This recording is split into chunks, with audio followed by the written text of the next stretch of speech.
일수차천이라는 한자 용어가 있습니다. 손바닥으로 하늘을 가릴 수 없다라는 뜻입니다. 윤석열 정권은 임기 내내 사정기간을 앞세워서 야당과 지난 정부 인사들을 탄압하고 정치적 수사를 일삼았습니다. 결국 정치 보복의 칼끝이 향한 곳이 전임 대통령입니까? 불과 며칠 전에 윤석열 대통령은 국정 브리핑을 통해서 민생 현안에 집중하겠다라고 밝혔습니다. 그런데 그 말이 끝나기가 무섭게 검찰을 앞세운 전 정권 겨냥 정치보복 수사에 열을 올리고 있습니다.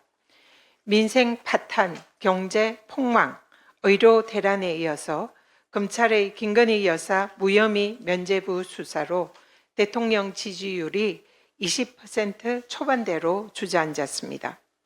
결국 국민의 분노를 돌리고 정부의 무능을 덮기 위한 국면 전환용 전략이 야당 전임 대통령 보복 수사 아닙니까?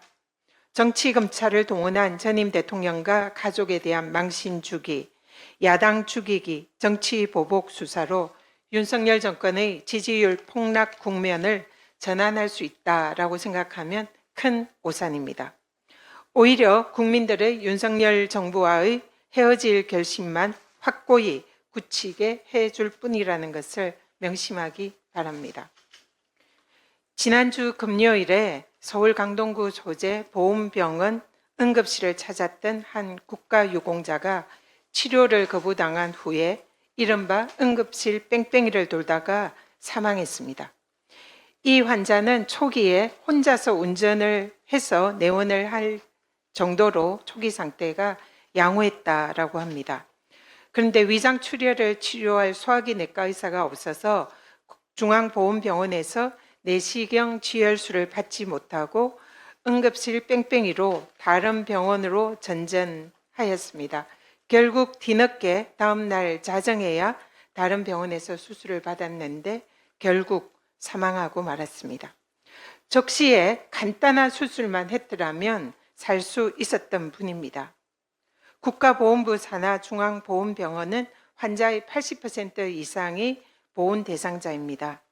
최근 100명 전공의 중에 8명만 남아있는 참담한 상황입니다.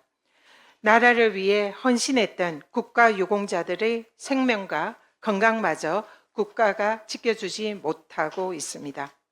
근데 문제는 의료 대란으로 제때에 치료받지 못해서 사망하거나 중증에 이르는 환자들의 숫자와 실태 파악이 전혀 되지 않고 있습니다.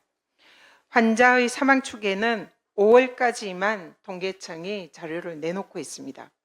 통계청은 의료 대란이 가시화된 6월부터 현재까지 추가 사망률의 추계를 취합해서 당장 발표하시기 바랍니다.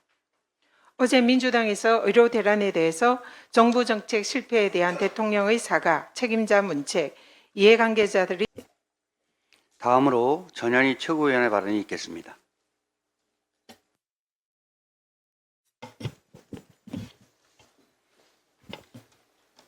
일수차천이라는 한자 용어가 있습니다. 손바닥으로 하늘을 가릴 수 없다라는 뜻입니다. 윤석열 정권은 임기 내내 사정기간을 앞세워서 야당과 지난 정부 인사들을 탄압하고 정치적 수사를 일삼았습니다. 결국 정치 보복의 칼끝이 향한 곳이 전임 대통령입니까? 불과 며칠 전에 윤석열 대통령은 국정 브리핑을 통해서 민생 현안에 집중하겠다라고 밝혔습니다. 그런데 그 말이 끝나기가 무섭게 검찰을 앞세운 전 정권 겨냥 정치보복 수사에 열을 올리고 있습니다. 민생 파탄, 경제 폭망, 의료 대란에 이어서 검찰의 김건희 여사 무혐의 면죄부 수사로 대통령 지지율이 20% 초반대로 주저앉았습니다. 결국 국민의 분노를 돌리고 정부의 무능을 덮기 위한 국면 전환용 전략이 야당 전임 대통령 보복 수사 아닙니까? 정치검찰을 동원한 전임 대통령과 가족에 대한 망신 주기, 야당 죽이기, 정치 보복 수사로 윤석열 정권의 지지율 폭락 국면을 전환할 수 있다라고 생각하면 큰 오산입니다.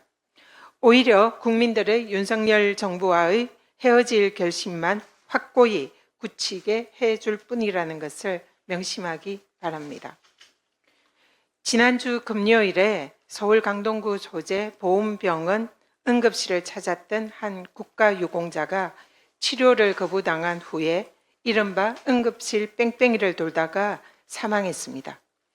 이 환자는 초기에 혼자서 운전을 해서 내원을 할 정도로 초기 상태가 양호했다라고 합니다. 그런데 위장 출혈을 치료할 소화기 내과 의사가 없어서 중앙보훈병원에서 내시경 지혈술을 받지 못하고 응급실 뺑뺑이로 다른 병원으로 전전하였습니다. 결국 뒤늦게 다음 날 자정해야 다른 병원에서 수술을 받았는데 결국 사망하고 말았습니다. 적시에 간단한 수술만 했더라면 살 수 있었던 분입니다. 국가보훈부 산하 중앙보훈병원은 환자의 80% 이상이 보훈 대상자입니다. 최근 100명 전공의 중에 8명만 남아있는 참담한 상황입니다. 나라를 위해 헌신했던 국가유공자들의 생명과 건강마저 국가가 지켜주지 못하고 있습니다. 근데 문제는 의료대란으로 제때에 치료받지 못해서 사망하거나 중증에 이르는 환자들의 숫자와 실태 파악이 전혀 되지 않고 있습니다. 환자의 사망 추계는 5월까지만 통계청이 자료를 내놓고 있습니다. 통계청은 의료 대란이 가시화된 6월부터 현재까지 추가 사망률의 추계를 취합해서 당장 발표하시기 바랍니다. 어제 민주당에서 의료 대란에 대해서 정부 정책 실패에 대한 대통령의 사과, 책임자 문책, 이해관계자들이 참여하는 국회 논의기구의 필요성을 제안을 했지만 용산의 눈치만 보는 국힘은 묵묵부답하고 있습니다. 참으로 안타까운 일입니다. 윤석열 대통령은 국민들의 생명을 담보로 한 의료 대란이 곧 정상화될 것이다 라는 국민 눈속임을 더 이상 하지 마시기 바랍니다. 시간이 없습니다. 그 사이에 또 우리의 가족들은 응급실을 전전하며 죽어가고 있습니다. 정부는 자화자찬식 해법이 아니라 죽어가는 우리 국민들을 살릴 수 있는 실효성 있는 의료대란 해법 당장 제시하기 바랍니다.